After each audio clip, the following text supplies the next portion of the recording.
So welcome everybody to the June 16th meeting of the Energy SBOM Working Group. Thank you all for attending the last meeting and being part of an amazing brainstorming session. I sent along the detailed results in a Word document before this meeting, and we'll go through some of the summary of that as part of today's conversation. Just as a note, there is a Google group that goes along with this meeting series.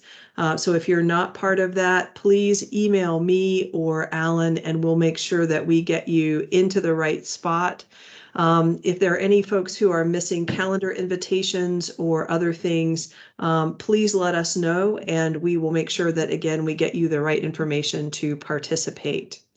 This is Ginger Wright from the Idaho National Laboratory, and I wanted to at least overview the topics for today's SBOM meeting. First, we're going to have an update from Alan on the executive order for America's cybersecurity. There's a lot happening there, and it is closely linked to all of our interests together. We will talk about the output of the brainstorming exercise and three key actions that at least we took out of the feedback to explore the life cycle of an SBOM, use cases for the energy sector, and SBOM for legacy applications. There were a lot of other great ideas, and just because those aren't on this list, we will still cover many of the other things, but we highlighted those three as key ideas that we needed to look at from the feedback we got. And then Tom will talk to us about the SBOM exchange. And this is for energy sector asset owners and energy sector vendors of OT equipment for production, exchange, and consumption of SBOMs.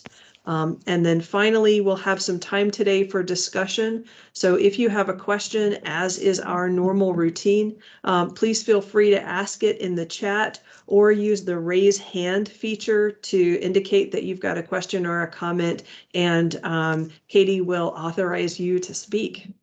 So with that, Alan, I will turn it over to you for an update on the executive order on America's cybersecurity. Thanks so much. The Executive Order 14028, signed on May 12th, has a whole bunch of fun things in it, including Section 4, which is around strengthening the supply chain security of our critical software. Has a lot of work for a number of different agencies, but the one thing that I do want to flag is there's a great quote that says, "The trust that we place in our digital infrastructure should be proportional to how trustworthy and transparent that infrastructure is." And I think that really fits well with our goal here, which is to say, let's start with some transparency in the software supply chain. NTIA is directed in this executive order to define the minimum elements of what an SBOM should be. This, in turn, will be used by other efforts across the U.S. government to sort of think about this for requirements for things that the government purchases. But we also anticipate this is going to be, along with some of the community drafted documents, one of these key foundational approaches that will help everyone be on the same page about what an SBOM is. At the moment, we have defined these elements into three basic buckets. We'll probably come up with a more government-ese word than bucket, but the way that we're thinking about it right now are data fields, operational considerations, and support for automation. And for data fields, it's sort of for each component that you're describing, what's the data that we need, and the so, you know, what's the supplier, what's the version, et cetera, et cetera. You know, one thing that we know will probably be added to the list is timestamp. You know, when was this data created? Our goal is to make sure that everything that's in the required set are things that are reasonably well understood and scalable. Skipping down, support for automation really is going to get to the idea that, hey, there are 3 data standards out there that are machine readable and interoperable. And we're just going to say, hey, everything should be in one of those, so that we can, you know, process that no one's shipping around Excel files or creating their own XML schema. And then the last thing for operational considerations, you can think of this as sort of practices and processes. So this is, we keep talking about how SBOM is more than just technology. It's a mechanism for how it's going to get done. And this will have a set of considerations, things that anyone who's asking for an SBOM or supplying an SBOM should have some understanding of. And in areas where there isn't a very clearly defined and established solution, we'll say, here are some of the ways that it's been thought about, and any solution should have a bright line, and here are some recommended cut points for those lines. That's our current thinking on this. And so the deadline will be, we'll say 11:59 p.m. on June 17th, because Duncan Sparrow is always worried about the off by one error. So thank you for flagging that. If you have, the recommendation is, if you are close to done, send me what you have, because it's much easier for me to post an amended version than it is for me to try to figure out and work with my general counsel of, oh, they sent it to me a day late, can we still consider it part of the official record? The last thing I will just say is NTI will not be doing a formal comment analysis. We simply don't have the time, and this isn't a formal rulemaking process. We will be posting all these comments publicly, so you'll get a chance to see what the community is thinking about and get a perspective from not just your colleagues in the energy community, but how different parts of the broader software community are thinking about this. So that's the basics of what I wanted to offer here. If folks have questions, please let me know or reach out directly, or just type something in the chat and we can quickly touch base. I don't want to overwhelm the discussion, because this is about you, the energy community, rather than what the administration is focusing on, but we try to be transparent about what we're working on.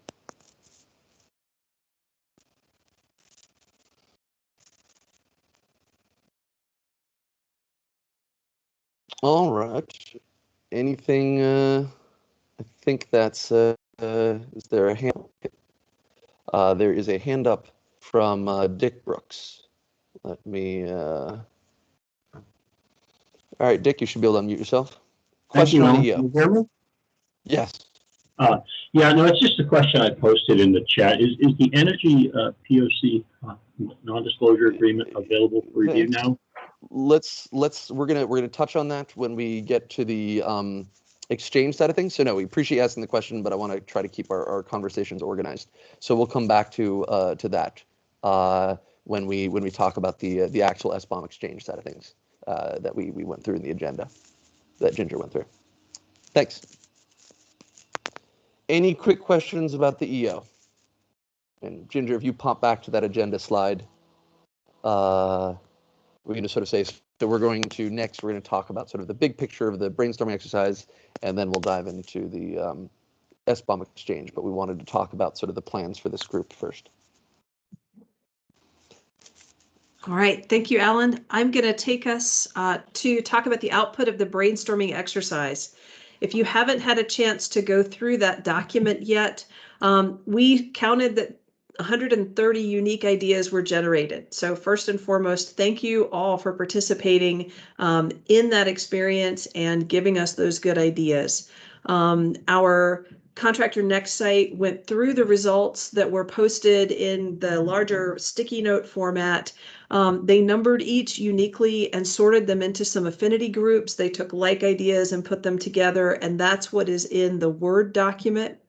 At the end of our voting session, as you remember, we identified 12 top vote getters, and the mural application showed that to you briefly, but we captured those and we have those to feed back to you. And as we teased at the beginning of our conversation, we identified 3 key activities that we'd like to focus our next meetings on. And so we'll talk about those 3 things. First of all, the top 12 vote getters, and again, each idea number references its placement in the Word document so that you can go back and see where these fall. The first idea that got the most votes was a demo or walkthrough of the full SBOM lifecycle from detection, production, storage, and distribution. So that seems to be very popular, and that was one of the things that we wanted to focus one of our next meetings on. The next idea was developing standard contract clauses to require vendors to provide SBOMs. That got 10 votes. To explore use cases for software bills of materials. And one of the specific use cases that was mentioned was the limits or merits of creating SBOMs for legacy components. And you'll see that that legacy idea has been infused in several of the next items that we'd like to focus on. There was a desire to create SBOMs from open source products. And to address one of the key questions that comes up several times, to address SBOM confidentiality. First of all, how do vendors and utilities control access to SBOMs to ensure they're not released publicly? And then second, to make sure that they are not used by bad actors to target systems. The author of this mentioned that an NDA approach did not seem to be adequate given the number of utilities and employees that may be exposed to SBOM information. So that's an interesting idea for us to work through and develop some guidance for. There was a request to develop a taxonomy describing information to be included in the SBOM, including the differentiation between developed software and open source. There was the request to address the gap of how to create SBOMs when no source code is available. And that's something that will affect legacy products a great deal. So that's an area where we may be able to explore that topic. There was a request to address the gap that open source and commercial inputs are part of a single product and how an SBOM could cover both. That received 5 votes. And when we think about the number 2 that's above that received 5 votes, this seems to be a theme that we are experiencing. We wanted to explore the use case for how to use SBOMs for vulnerability management and those very vexing VEX documents. We wanted to explore training on how to maintain an SBOM, including the frequency and notifications of updates, and training on the minimum attributes of the SBOM specific to various grid components. So those were the top 12 vote getters. And if you have any questions, please feel free to put those in the chat and we'll explore these further. As we went through the document and explored the top 12 vote getters, we highlighted 3 activities that seem to be the right sort of next steps for us to focus on. The first is to have a discussion or panel to explore the life cycle of a software bill of materials. And in this, we would follow the tracking of software metadata from generation to use. We believe that there are some resources we can leverage from ongoing proofs of ongoing POCs for healthcare and automotive that may have both stories they can share with us and technical insights that they can provide. So that is a discussion or panel that we look to schedule soon. The next is a discussion and a brainstorming session. So this may take us back to the Mural application to explore energy sector use cases. What are the specific things about SBOMs in the energy sector that are unique? What's possible today in terms of what use cases can be supported, what's desired tomorrow, what technology might be required to enable those, and then whether there are unique energy sector drivers that are resulting in use cases that may not appear in other sectors. The third idea was a discussion of software bills of materials for legacy equipment. And in that, we saw a need to provide an overview of the legacy problem, a demonstration of binary analysis and some useful tools that can be leveraged given the right legal framework to technically answer this question, and then provide vendor perspectives on their goals and aspirations around providing software bills of materials for legacy products. So I wanted to take a moment and pause for questions or discussion. These three items were our synthesis of all of the ideas that you had gotten. And again, there are many things in the 130 individual elements that we would like to explore together, but as key next steps, these seemed the most pivotal. So is there anybody who has questions or additional comments on at least these three suggestions? And feel free to use the raise hand function and you can be recognized.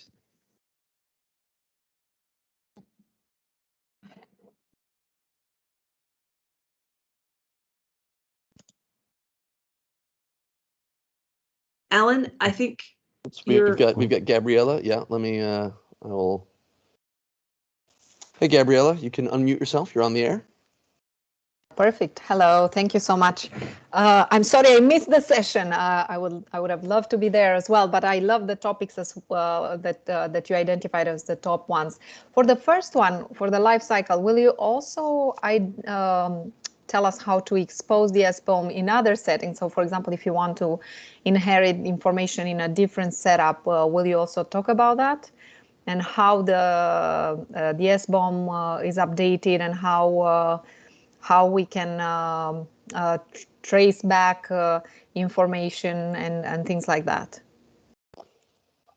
Certainly, I think the updating of the SBOM would be part of the life cycle. Could you say a little more about what you're looking for in terms of the sort of exposing it in different contexts? So, for example, what if we want to use the SBOM output in a particular application? How do we do that? How is the notification system? How fast we know about changes? Things like that. What is the mechanism for notifying on changes, and how would we do an integration with the SBOM? Pretty much. I think that's a core part of what we're trying to aim for, which is sort of saying, hey, here's some of the goals, here's some of the tools that exist today.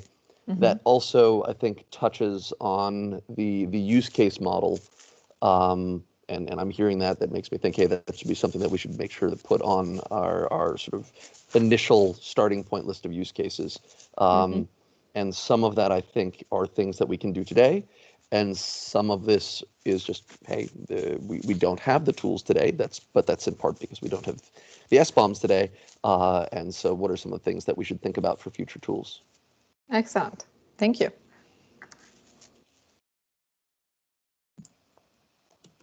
Great question, Gabriella. Are there others?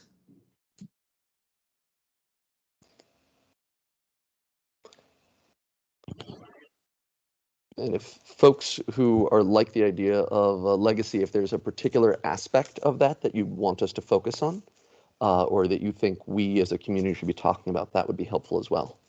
As you know, legacy covers quite a manner of sins. And I'll add that many vendors have a variety of stages of how a product moves through the legacy lifecycle, from actively supported to interruptively supported to support only on demand to no support offered. And how SBOMs are generated for different products in those phases might be another interesting area of exploration.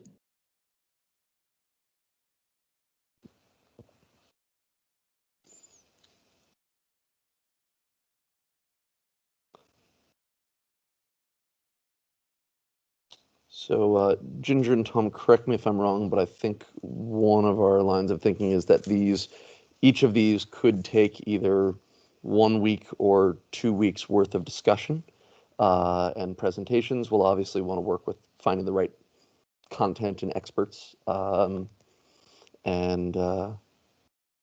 we have Adam and Eric in the queue.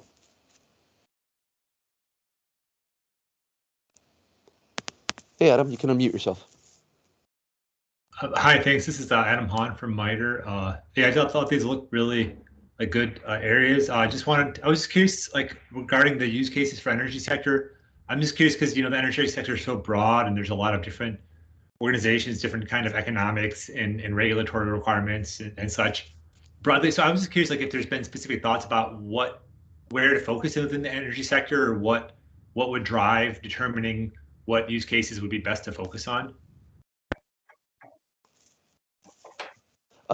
That's a fun question. I think the starting point is to sort of lay them out. So I'll paste a link in a chat of how the broader SBOM community has thought about this, which is they've described almost a matrix of different roles and different benefits. Hang on, let me just paste this. One of the things that we've talked about internally and also with a number of you is the energy world unique, right? What's, it could be possible that after a certain amount of discussion, we just say, hey, you know what? All of these are pretty much the same for many other areas in the software world. But I think, as you point out, the economics of energy and bulk power are different. And also, right, there are some existing regulatory things that I call them regulatory things. Tom is the expert that we can deal with. So I think that's the goal, is to start with mapping the landscape, and that will also help us figure out how to prioritize things. Yeah, Alan, I'd like to jump in.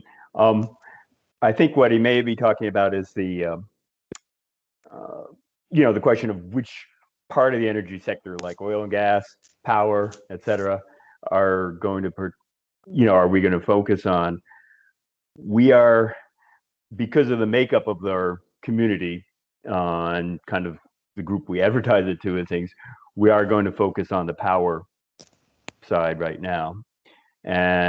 But the point is, there's literally just about nothing that we say here which isn't going to be applicable to any other energy industry as well, or fact for that matter, almost any industry. There's just very little about SBOMs that's at all energy industry specific. So basically anybody should stay in, anyone who's here should stay in, even if they're not in the power industry, because they're going to get 99% out of it anyway. I'll also chime in and say, Adam, I do think there's a specific product that may be very valuable. And if anybody wants to run off and write it, I commend you. If that's something we want to do as a working group, I'm happy to provide pom-poms and cheerleading. But a product that identifies the particular regulations, those drivers in the energy sector, and how SBOM might relieve or might mitigate some of the regulatory intent. I think that would be very useful for vendors and asset owners to understand the drive for SBOMs and the particular needs that the consumers will have and what problems they're actually trying to solve. So if that document, again, if anyone has written that while we're talking, that's lovely. If they'd like to, we could certainly work towards that goal.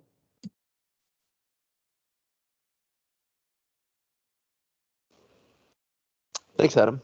Yeah, Eric? yeah, I agree. You have a follow-up? No, just thanks. Appreciate it. Hi, Eric here. I needed a little clarification on the definition of legacy. I'd assumed it was anything, even if it's currently supported, that is no longer in development. It's been shipped. It's what you've got on your facility. So if that's not the case, let me know. And of course, that then has overlays of exactly the three things that I think Ginger mentioned there. Is it supported? Is it going out of support? But ultimately, I think in my experience, it's just, hey, we've got it in our plant and we need to have an SBOM on it.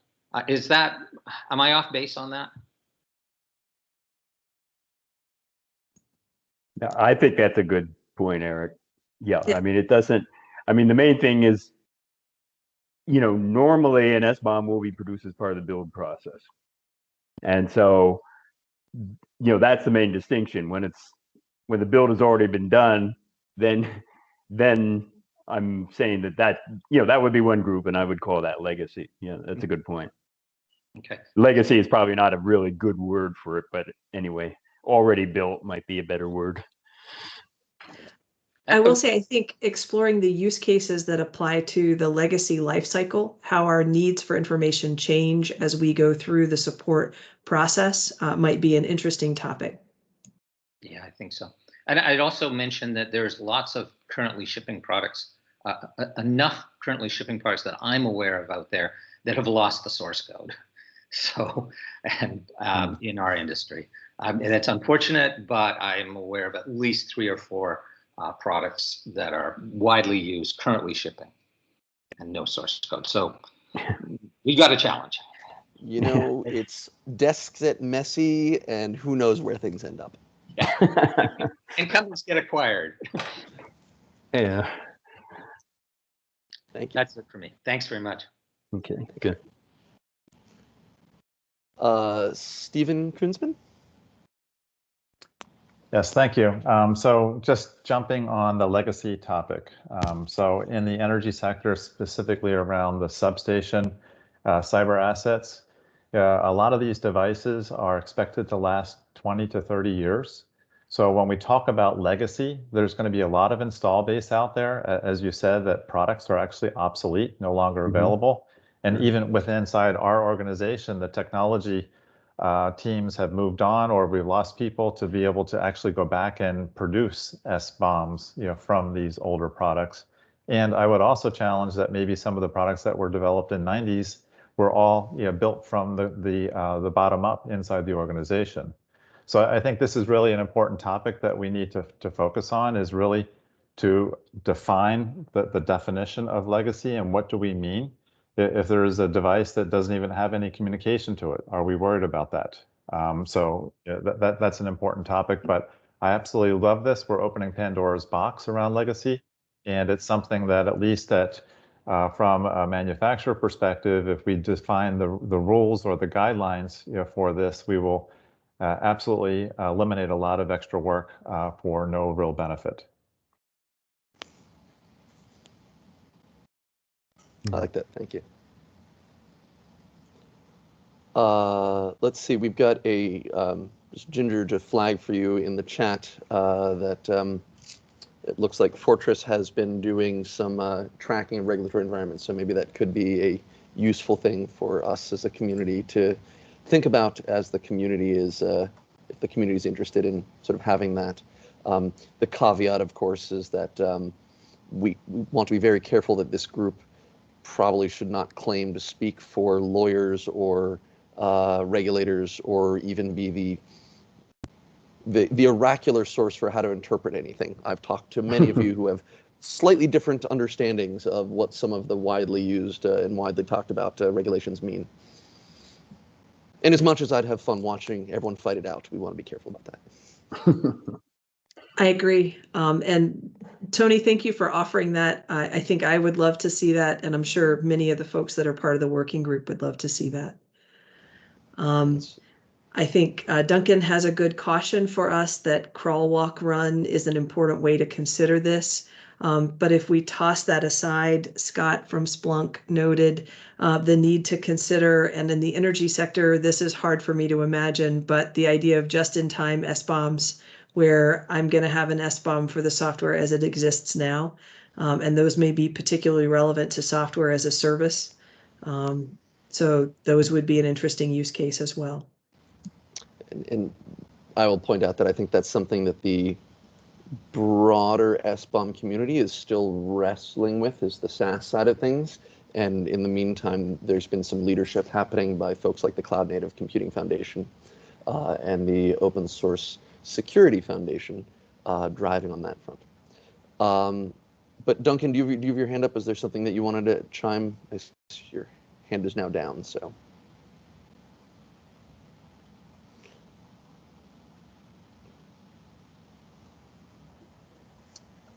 Anything else that anyone wants to add on this front? Dick has his hand up. Dick Brooks. Thank you, Alan.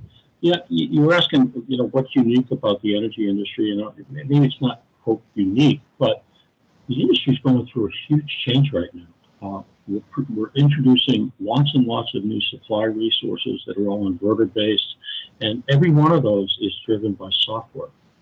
And of course, there's a lack of standards in that area right now. So the ability for companies, energy companies, to assess the risk on these inverter-based resources is going to become even more important as we move forward.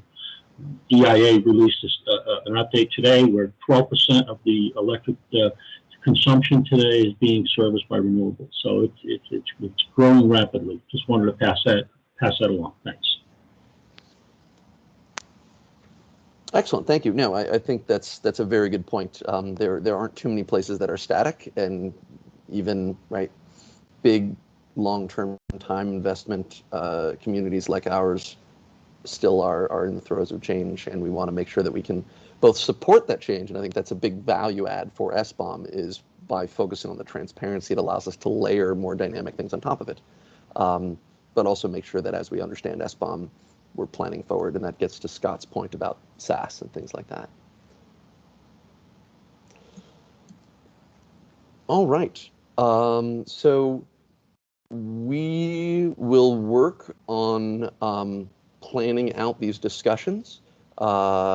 The goal here is to both convey the valuable information that the broader community has learned for you, but we also, again, we know that not everyone gets very excited about having yet another hour-long webinar on their calendar. And so, as you come up with, hey, we would like to hear this, or this is another consideration, please do chime in. We'll try to send out some advance notices of this is what we're hoping to discuss, so you can make specific requests. And if you have thoughts of, hey, if you're going to talk about this, you should really talk to Susan over there. She's been doing a lot of thinking. That would also be very helpful.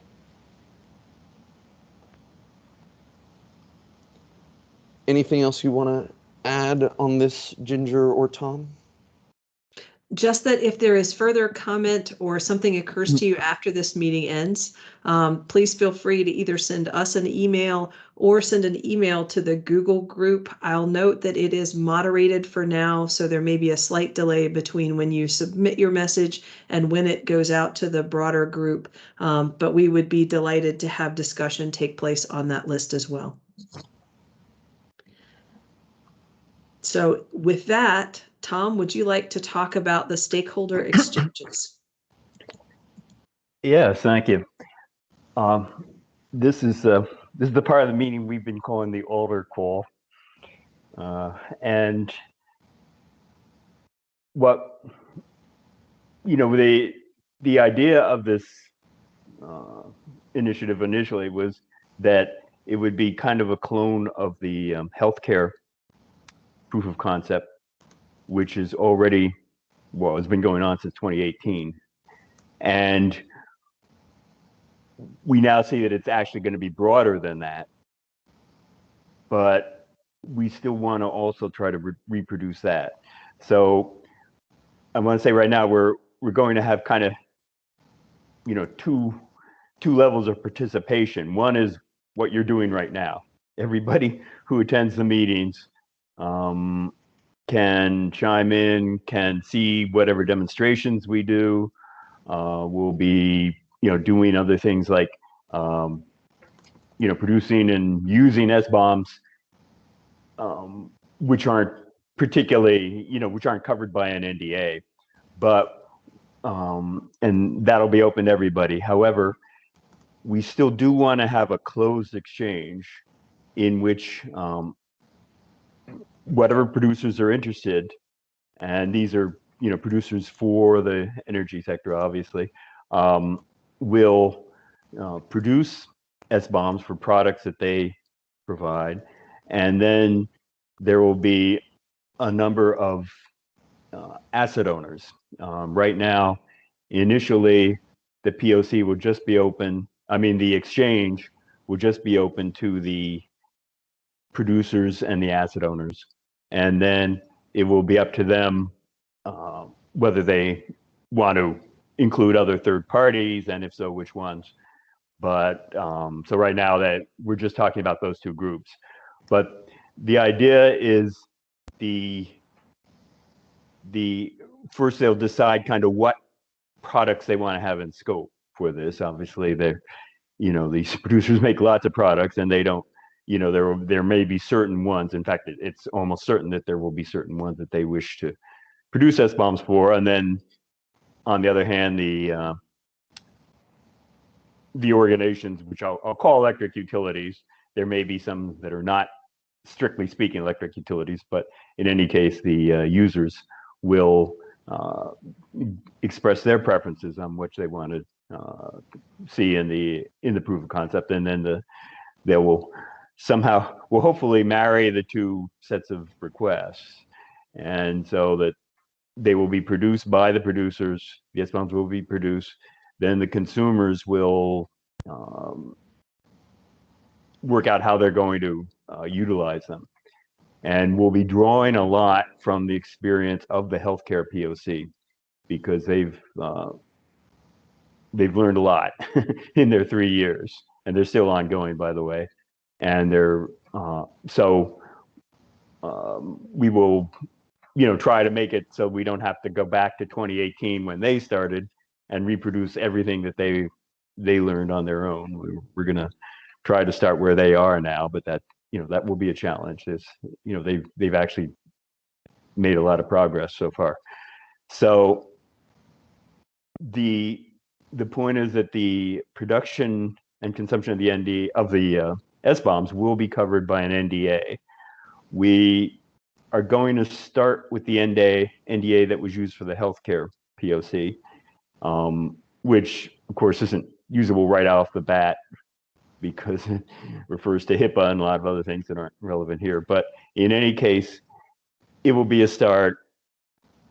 There may be other things that that people want that are not in there, and then we can add them. But anyway, we will start with that, and we won't be able to do any exchange until the NDA has been signed by everybody. Now, we are currently focusing on the idea, which is what the healthcare group has done, that there will be one NDA covering everybody.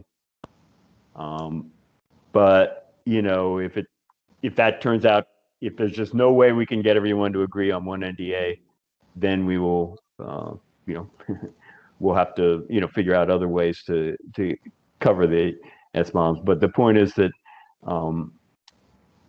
we don't want the suppliers to feel like when they put something out there, it's going to be, this is all going to be experimental.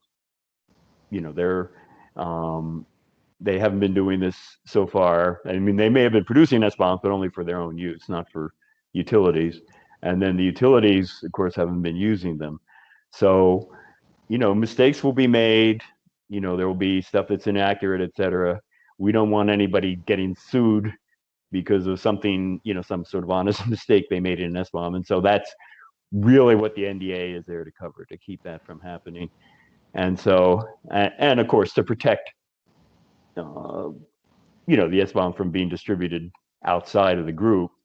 But the point is that, this will be what we're doing. So we will most likely, once we've agreed on the NDA, and that may well take a couple months, we're not naive about this, then that will be fixed. With the healthcare POC, they worked out the NDA initially in 2018, and it hasn't changed since. But they've added new members. The new members have to sign that NDA. They're not gonna, they don't want to reopen it up, all negotiations for every new organization that wants to join. I think we would probably use that same approach. So what we're asking for now is for suppliers and consumers, asset owners in the power industry, to indicate whether they would like to participate in this or not. Now, it doesn't, indicating you're interested in participating doesn't mean you're locked in, Oh, let's lock them in. Let's lock them in. Okay, all right. So you have to do Sorry. it. But anyway, can someone mute Alan, please? But anyway, you're certainly willing to change your mind. You're certainly willing to tell us, you know what, there's no way these lawyers are going to allow me to do anything. I'm sorry. Fine. Just keep participating in the meetings. I mean, that's great. But for those who can participate in this, it will be a good experience. But again, I want to point out that we're going to be doing, and this is where we're different from the healthcare industry. They all they're in the POC they're just focusing, it's just those participants who are actually doing the work, although they have general meetings. But we are going to actually be generating SBOMs, figuring out how to consume, et cetera, in this general group here. So you're still going to have all that opportunity to learn about what's going on. It's not like you'll be left in the dark if you don't participate in the exchange. So don't feel that way. But on the other hand, even if you're not sure, we'd love to have you join. And then 2 months later, you might say, well, we don't have time for this, whatever. That's fine.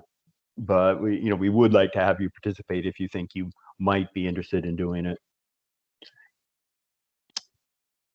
So I think that's it. Do we have any questions? So this is a step right up moment. This is sort of where the call to arms and participation is important, and you certainly don't have to come forward publicly today. We'd love it if you do, but please, as Tom said, send us an email. Everyone will be able to engage in these discussions and talking about what this could look like and thinking about the use cases and such. But right, the core of the POC is this SBOM exchange.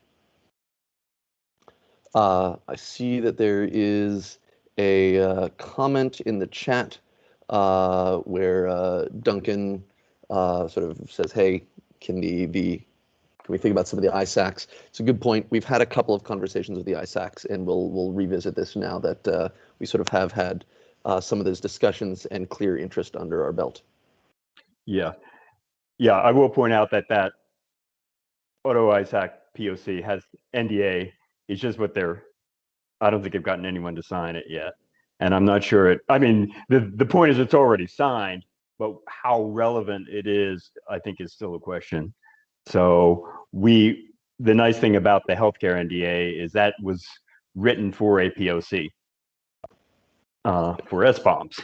So that's about as relevant as you could get. So we want to start out with that. I see Dick's hand is up. Thank you, Alan. Tom, at this point, do we know how many parties have expressed an interest, and can you break them down by your vendors versus utilities? Dick, this is what we're asking for right now. Yeah. We're asking for people to drop us an email. You don't have to swear online. No, there are several both suppliers and consumers who have indicated interest. We won't publicize anybody's name unless they allow us to. Yeah, I'm just wondering about the numbers. Can you just give us a rough idea? It's only a few. It's a small number. Okay. A few of each. Yeah. Okay. Thank you. Thank you. And if I can add, this is not your last opportunity. So one thing that may be a good idea is to let a few folks walk the trail, try out the NDA, have their lawyers beat it up, and then have them perform an exchange, and then add people to the mix. So we will definitely ask again. And if you are not able to respond to this ask, there will be plenty of future opportunities. So don't think that this is your one buy it now opportunity. We will continue to offer this opportunity as we go forward.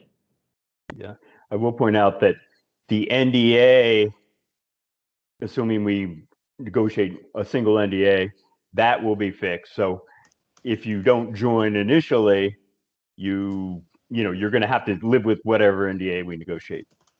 But other than that, I agree with Ginger that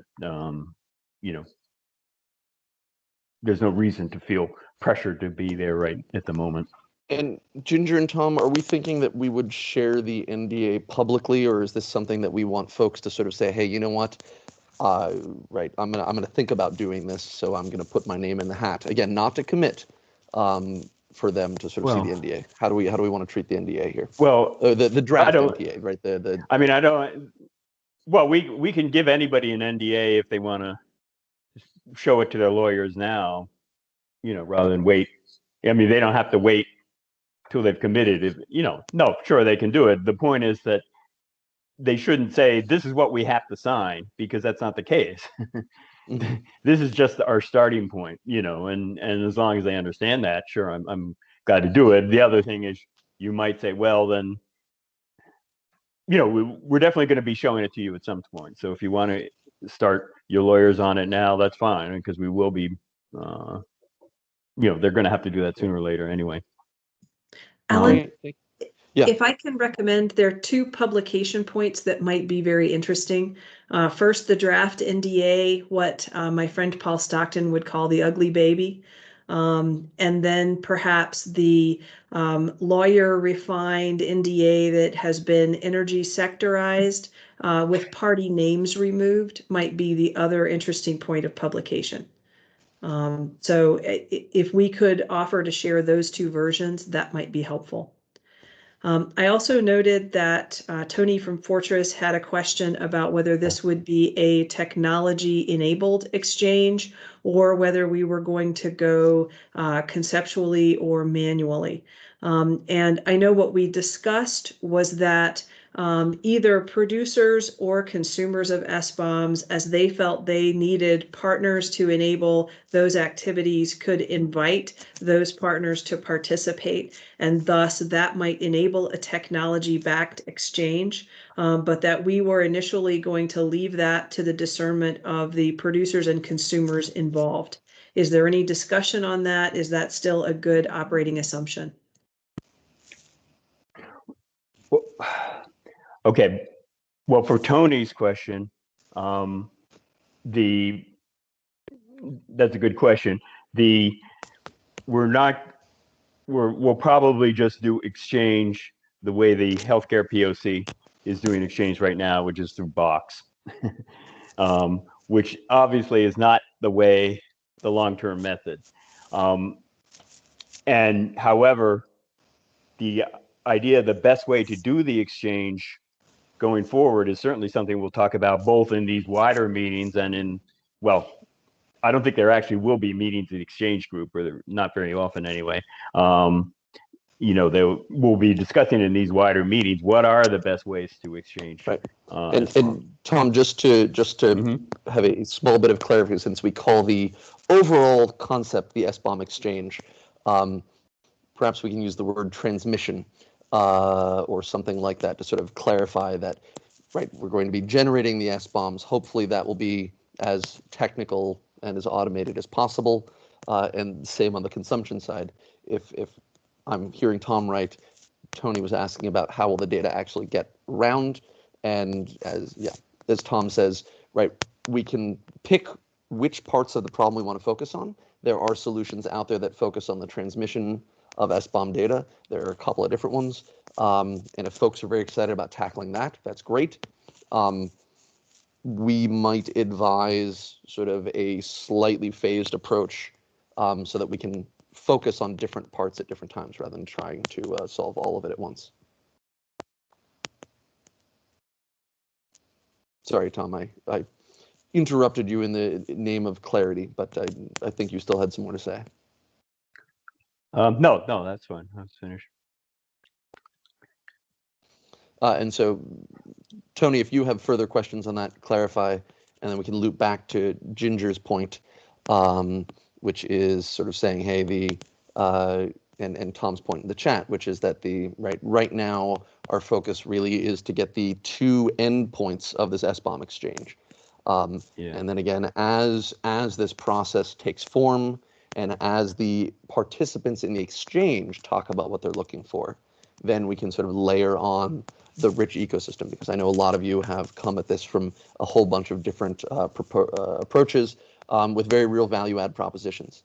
And the one thing that we're going to keep mentioning is we love the rich ecosystem in SBOM and more broadly software assurance and supply chain. We know that that's a critical part of it, but we also want to make sure that everyone feels comfortable in this group. And so we want to, not that anyone here would, but we're going to work very hard to make sure that no one sees this as a biz dev opportunity. So that's the only, the caveat that, and part of that is for, you know, the benefit of the community. And also part of that is because Ginger and I like our jobs, and bad things happen to feds when we get mixed up in the marketing side of things.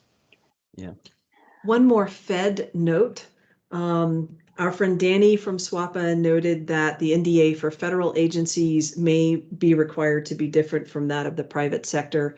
And we understand some of those complexities. And although we will drive to as few NDAs as possible or as few alternative governance clauses as possible, there may be a need for separate ones for certain relationships.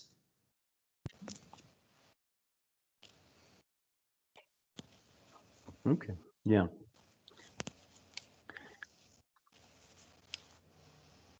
And just to answer several of the requests I'm seeing in the chat, I believe that one of our action items after this meeting will be to share the ugly baby version of the non-disclosure agreement with everyone who is in the Google group. And the nice thing about the Google group is that will then be up there for those who gain access to see it.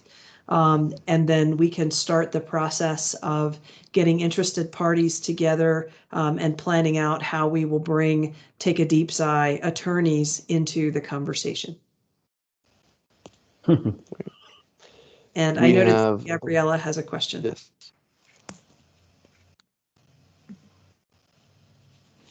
Yes, a quick question about the NDA. So if we are not suppliers and we are not asset owners, but we would love to see how the SBOM looks like. I would love to check the outcome. I assume only with an NDA I could do that. Is that correct?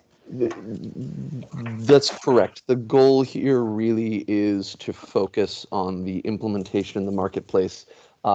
Right, you're identifying yourself on the Zoom as with the SciMani project. With the SciMani, we love yes. We love the SciMani project. So many super smart people there. I think that maybe something a little further down the road to say, hey, can we engage in some of the research community? I know that Ginger, who's currently doing her best James Bond villain impression, is right. Her team also has a lot of great research going on, and so I think that would probably be a little further down down the road as we sort of go to some folk and say, hey, what do we have today that is shareable? Got it. Okay, thank you. And I should also add that that's something that we can, as a community, brainstorm, which is to say, hey, there is some value for the research community. What are some of the things that we can use today, right? What's in the open source community that has verisimilitude that would be useful for you? So for example, the Linux Foundation Energy Project has an SBOM for every single thing in their stable of projects. And how do we plan this going forward? Thank you. All right, I think we are pretty close to time. Unless anyone has some further thoughts about what they'd like to add. So recapping what we're going to be providing is we're going to be sharing an ugly baby and the NDA draft, and we'll sort of make sure everyone knows what that means. We're very interested if you're contemplating joining this SBOM exchange as a manufacturer or as an asset owner, please reach out to us. And if you have questions, please ask us the questions. We'll answer them confidentially. We'd love to have you join, and we'll talk about what that means.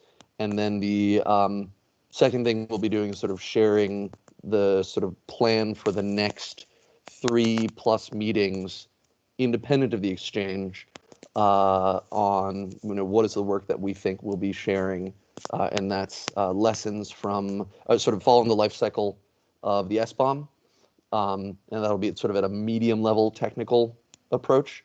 If we did it the super technical approach, it would take us a lot longer. We're going to talk about use cases as a community, and ideally we'll work with some of you to sort of come up with some straw men so that we're not starting from a blank piece of paper, and then thinking about the legacy side of things. So that's our plan moving forward. We'll send this out as well, so that if you have thoughts, suggestions of experts that we should be including, etc., we'd love your input. And our next meeting is June 30th at this bat time and this bat channel. All right. Thanks everyone for joining us. And as always, don't hesitate to reach out if you have questions.